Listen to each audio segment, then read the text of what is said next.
around the Department of Defense. This is your daily news brief. The Army in Cyberspace. I'm Mark Weeks.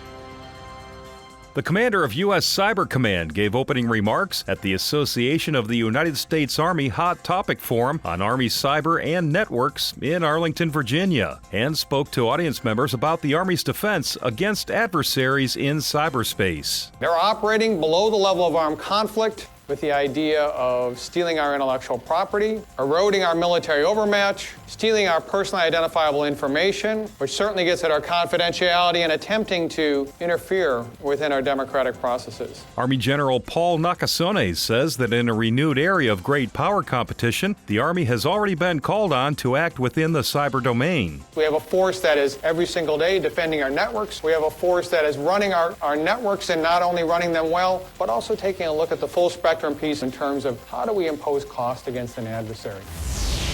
The commander of U.S. Southern Command spoke to National Guard leaders at the State Partnership Program's 2019 Adjutant General Strategic Leadership Seminar, who met at Southcom headquarters in Miami to discuss their long-standing partnerships with countries in the Caribbean, Central America, and South America. Navy Admiral Craig Fowler said one of the biggest threats those partner nations face are transnational criminal organizations that have moved into encrypted cyber and thrive on dealing in narcotics, arms, people, illegal mining, and, in many cases, are better funded than partner security forces. The Chief of the National Guard Bureau, Air Force General Joseph Lengyel, also spoke to the audience of National Guard representatives from more than 20 states and said the Guardsmen play an important role in strengthening Southcom partnerships and know how to succeed in competitive settings.